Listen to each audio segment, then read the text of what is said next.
Hey, it's Pete here, and I'm here for a featured lesson on defending against precision.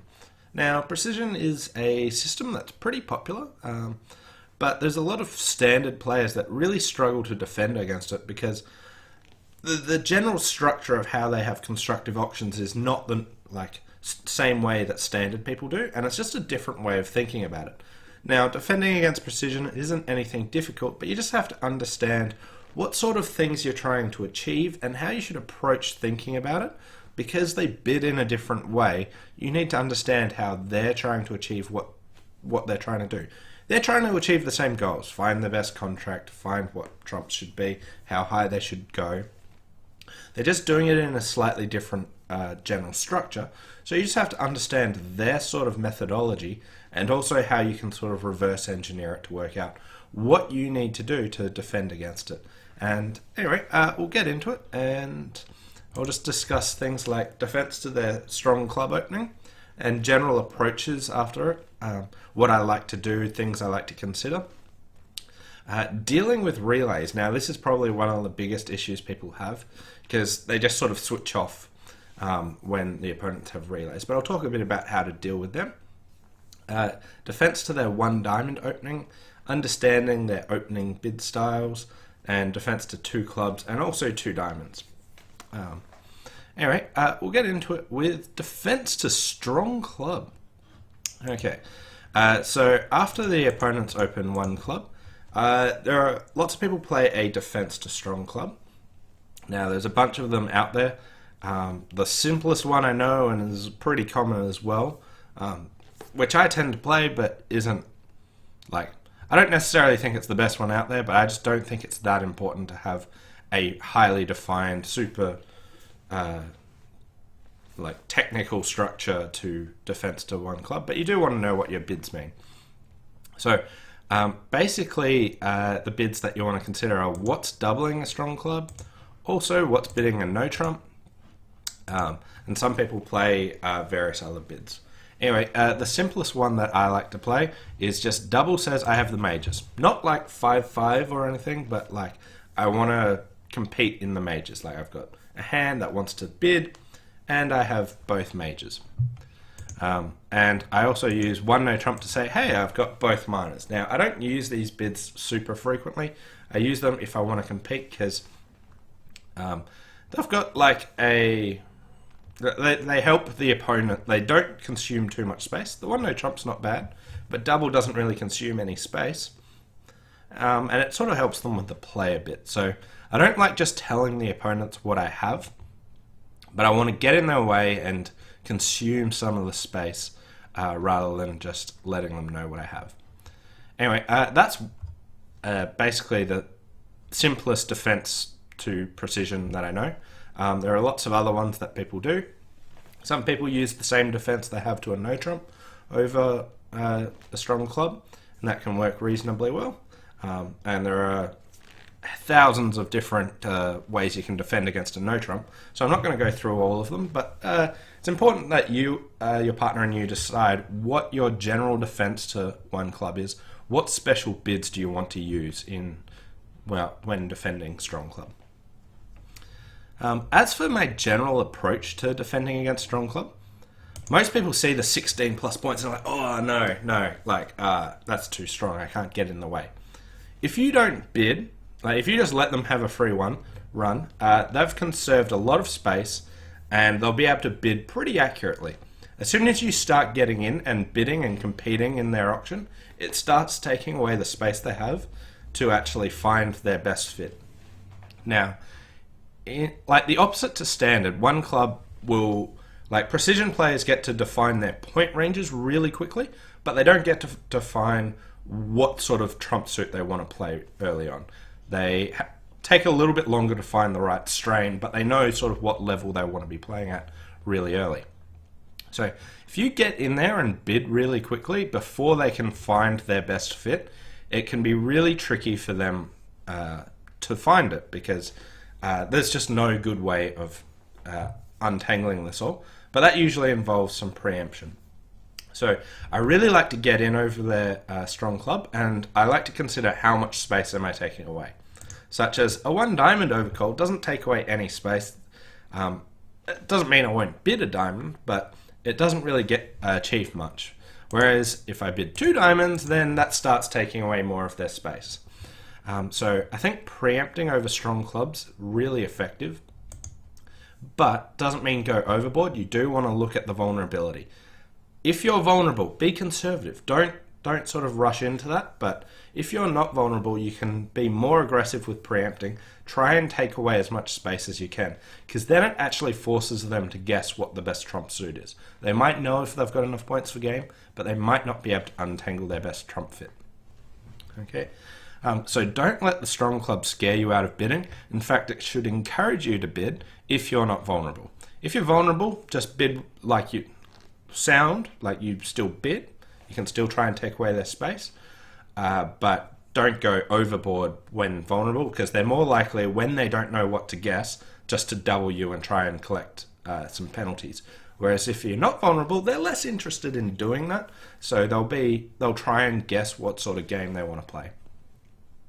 So against precision, don't be afraid of bidding over their strong club. In fact, it's encouraged. You want to try and get in there and bid. I hear some people go, oh, strong club, so if we overcall, it'll be like a sound overcall, like 12 or more points. No, it doesn't need to be that good. You can be lead directing, you can be aggressive, you can bid on trash. Like, you're most likely not going to be winning the contract. So you want to get in there and take away as much space as you can, as best you can. Now, sometimes I jump to the 2 level with a 5-card suit. This isn't everyone's style, but I really like to get in there and try and apply the most amount of pressure I can, depending on vulnerability and what sort of hand I've got. But if I'm favorable, I'll definitely bid a 5-card suit at the 2 level, just trying to get in there and can take away as much space as I can, just so they struggle to find their best fit. If you are lucky enough to pick up a really distributional hand, jumping to like 4 clubs or something like that, this is just perfect. It makes it nearly impossible for them to sort out what the best trump suit is. Depends on what the doubles are. That it really stuffs them up. So over their strong club, don't be afraid of getting in there and bidding just because they have a strong hand. If you can take away space, do it, but be aware of the vulnerability. And if you're not vulnerable, get in there and bid. If you're vulnerable, be conservative, but doesn't mean don't bid, but actually just have your bid, because when they get stuck, they're more likely just to try and penalize you. So be aware of the vulnerability, but definitely try and get in there and bid. Now, you don't want to have super descriptive bids that just tell the opponents what to do. So some people might use doublers, 5-5 in the majors, and you might do it on like a 6 count or something. But if the opponents just win the auction, they know how to play the hand. So you don't really want high definition on what your defense is, because when they open the strong club, they're more likely to play the hand. If you give high definition to all your bids, then they'll be able to play the hand better. So you don't want to be just telling them precisely what you've got, but you do want to try and jam up the auction and get in there early and take away space. Anyway, that's my general approach after a strong club. Not too difficult. Bid aggressively, preempt aggressively, and do it quickly. Also, some people might think they've got like 4 spades and 6 hearts and might want to bid something like 2 hearts, but then think, oh, I've got a side 4-card major, so I can't. Don't worry about it. The opponents are probably going to play the hand. So those sort of limitations on preempting are sort of out the window. You really want to just get in there and jam them up a bit. So the next thing is dealing with relay. So this is what I meant by earlier when I meant sort of reverse engineering. Okay, so let's go to an auction everyone knows. 1 no trump, pass, 2 clubs, and this is effectively a relay. Okay, it's like just asking a question. It means nothing, and it goes 2 hearts, pass, 3 no trumps. Okay, but because people are so familiar with this, they don't worry about it too much. So what I mean by this is, what does the responder have in this situation? They've said, do you have a 4-card major? The north hand said, yes, I have hearts, and then they said 3 no trumps, okay? So you can work out that they're asking about spades. They have 4 spades. That is what the south hand has. Now, lots of the relay is set up like this. They ask a question, find a response, and then they might set the final contract. Now, some of them are set up that they have to ask certain questions beforehand, but they are asking questions, and if you know what question they're asking or what they're trying to find out, you can work out what the other hand is trying to do. So this is the type of thing that precision does. It's not that they just bid their suits naturally. So they don't have the options like 2 spades natural pass 2 no trumps or something. They ask a question, they find out a response, and then they set the contract. So let's go back and put it in the context of precision. Now, I don't know what all their relays are, but just the general idea of them. So they might have an auction go something like this, and might go 2 hearts, pass, you know, and oops, not that one.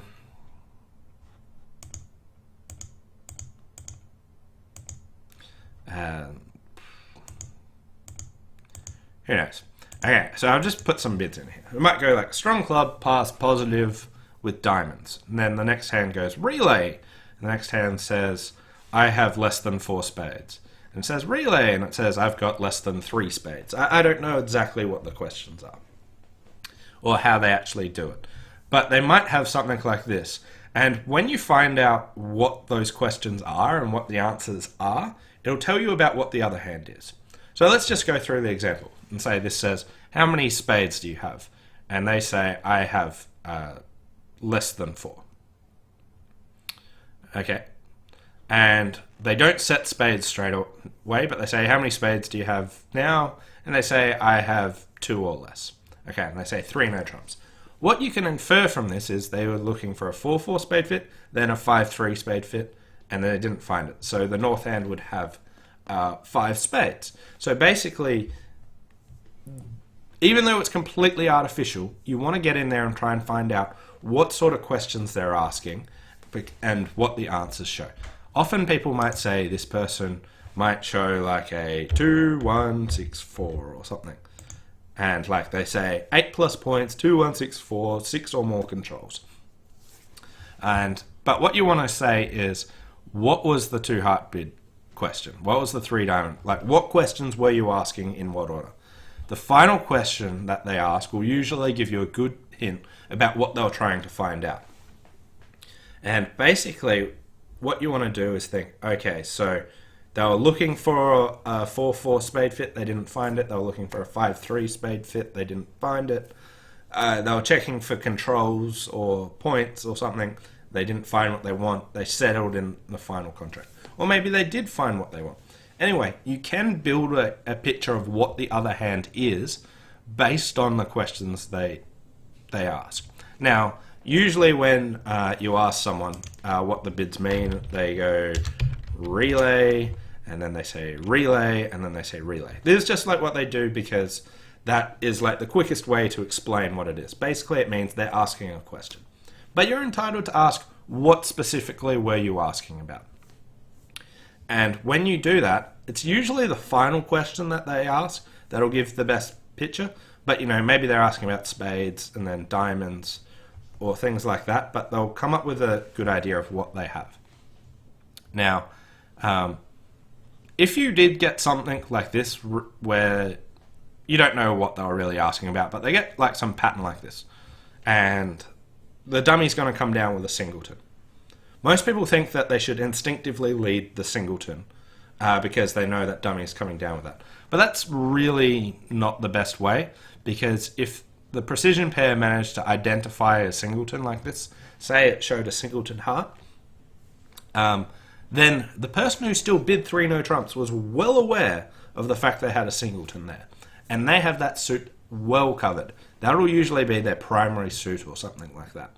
Instead, I like to attack one of the other suits. If I've got like a 3-card suit, that's usually my favorite one to lead as just a ballpark idea of what to lead.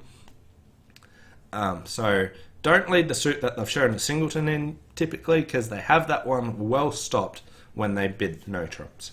But yeah, so general approach to relays. Find out what questions they're asking, because you might be able to work out something about the other hand based on what they showed or what they kept asking about. If they stop asking, then they've found out the information they need to make the right decision. So you just want to work out what they've actually shown, what they're asking about, build a picture of the other hand, and then you might be able to choose something. Also, when they do show a singleton and end up in no trumps, the other hand's got that covered completely. So my typical thing is lead a different suit. If you have a standard lead in the singleton, you can still, like, you've got like top of a sequence or something, you can still make that. That's completely fine. But be aware that the person who bid 3 no trumps has the singleton well covered. They'll usually have 2 stoppers, but occasionally they're just completely stuck and just have to give 3 no trumps a shot. Anyway, that's how my general approach to dealing with relays is. What about dealing with a 1 diamond opening? So here, they might open 1 diamond, and different precision players play this differently. It might be as short as 2, short as 1, short as 0. They put all kinds of hands through this, but how should you deal with it? I find this very easy to deal with. I treat it as natural. I treat it as if they've opened 1 diamond. I'd still use 2 diamonds as Michaels. I doubles take out, things like this. The one difference is that when I make a takeout double of diamonds, if you've got something like a 4-4-3-2 with 3 diamonds, so you don't actually have a shortage, but you've got a short club, I still make a takeout double. And I do the same if people, not against precision, but people play short club. Okay, whenever people aren't opening their best minor, you can make off-shape takeout doubles. So I don't really worry which minor I've got a shortage in when I make a takeout double of one of a minor. Like, ideally you don't want a singleton in the other minor, but you can stretch it to a point. But basically, when they open something that's not their best minor, you just get in there and still make slightly off-shape takeout doubles. Don't worry too much about that. You just want to get in there and try and do that. But besides that, everything else is natural. Understanding their opening bid styles. Now, what I mean by this is precision players that know how to pick up when their system works, their best opening bids are actually a heart, a spade, those ones, which are limited. They're typically 11 to 15, 5-card suit. Now, that might be the description on the system card or anything like that. But lots of people open more aggressively than that. If they're favorable, they might open 9 counts, all kinds of things.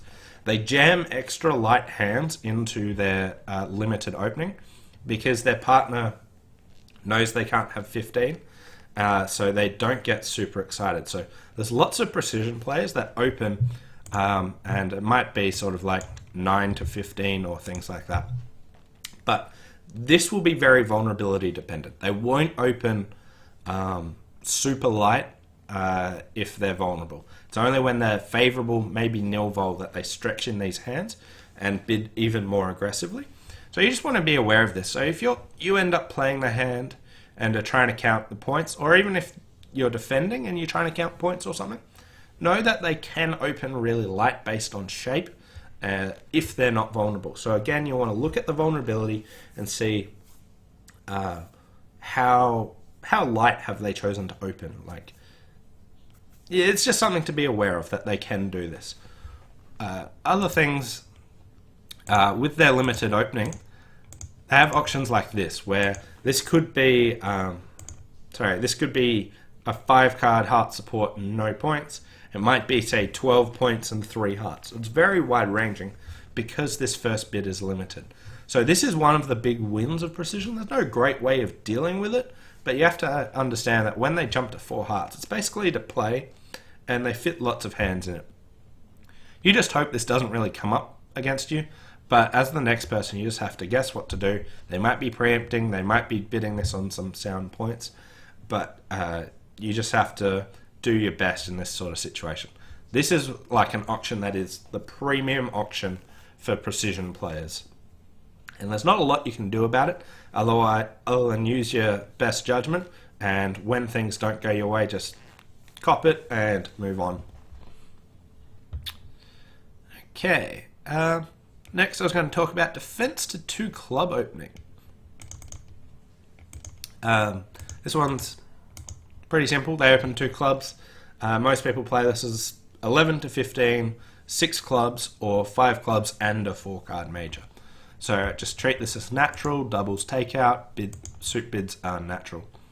If they have an auction like this, you want to discuss what double of 2 diamonds is, because 2 diamonds is like a relay asking bid. Basically, it's do you have a 4-card major? Now, I'd probably still play double as takeout, but you could play double as something else in this sort of situation. But you do want to just like be aware of what's going on. Most people don't sort of fake this bid. It's usually on a decent hand, so you don't need to get in and bid aggressively too much on these sorts of hands. But just be aware that it is possible that they could fake a 2-diamond relay asking bid, and you want to be aware of what double is. I'd probably just play it as take out of clubs, trying to get in there and find our major suit fit. But 2 club opening isn't too scary. It does preempt you a bit. You want to overcall normally, so you might bid on 5 hearts and 11 points or things like that. That would be about the minimum you'd get in there and bid. But you do have to try and bid aggressively. So it is slightly different to a preempt because they've actually got sound points. You can get doubled occasionally, but that shouldn't scare you off from bidding.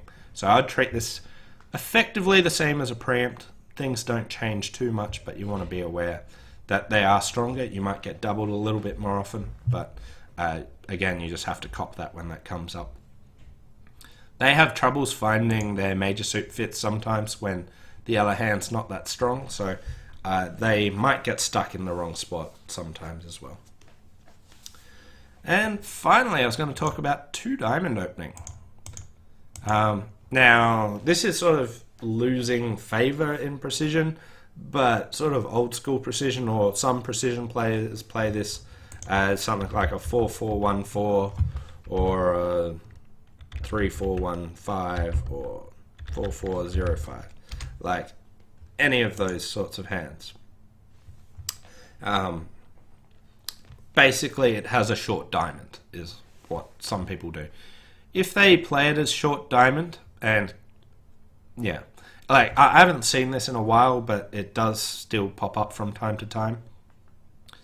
Basically, what I do is double strong. Bidding suits is natural, except for 3 clubs. Okay, 3 clubs I just use as like Q bid, like because the south hand had 5 clubs or 4 clubs. I don't really want to try and find a club fit when I know that's breaking super bad. They often have 5 clubs when they bid this. They don't always have it, but like 3 clubs I just use as a Q bid. Everything else I use as natural. And basically be cautious. When they have a 3-suited hand, they can double you very easily, and biddings. So you want to be cautious, like more cautious than over normal preamps. So you want to be bidding with good sound suits and things like that. But again, I haven't seen this bid come up for quite a while, but I'm sure there are still some people that do use it. But it's just something to be aware of when this sort of 3-suited hand with short diamond comes up. Anyway, these were my tips against defending against precision. We talked about defense to strong club, and there's lots of ones you can use. You just want to find one that with your partner. You might just use your same defense to a no trump. You might use double for majors, 1 no trump for minors. That's probably the most common one that I hear of, I don't like, it's what I use. I don't think it's anything special, but I don't try and overuse those bids. Talked about my general approach after a strong club, which is get in there and bid. Take away their space. They've tried to conserve space opening one club. Don't let them do it too much. Get in there. Don't worry about their points. If you're not vulnerable, bid a lot, bid aggressively. If you're vulnerable, be a bit more conservative. Then we talked about dealing with relays and basically sort of reverse engineering what they've got, asking why did they ask that question. They've tried to find out if their partner had 4 spades. Their partner didn't. Okay, the other hand has 4 spades. If they found out their partner had 3 spades, okay, maybe they've got 5, but like, did they end up playing in spades? No, those sorts of things. You just have to think, like, why were they asking that question? It's the exact same methodology as Stayman, like when it goes no trump, Stayman, 2 hearts, 3 no trumps. Why did they ask for majors? It's because they've got the other one. Those sorts of questions come up a lot. And when it's Stayman and you're familiar with it, you're really competent in doing it. When it's precision and it's uncommon, you're not used to it, you just want to take a little bit more time, find out what questions they're asking, and then try and reverse engineer what the other hand's actually got. Sometimes you're really lucky, and the hand that showed all their stuff is the declarer, and you can just play the hand amazingly well because they gave out all the information and then wrong-sided it. That happens from time to time. Talked about defense to 1 diamond, where just treat it as natural doubles takeout, but you can make off-shape takeout doubles. I also mentioned understanding their opening style. When they open a heart or a spade, if they're not vulnerable, some people do it as low as 9. There's not much you want to do about it, but if you're trying to count points, be aware that it is possible. Maybe your partner's got some more points than you expect. And then we talked about 2 clubs and 2 diamonds, which aren't too fancy, but yeah. Anyway, thanks for watching. Hope you enjoyed it, and we'll see you next time.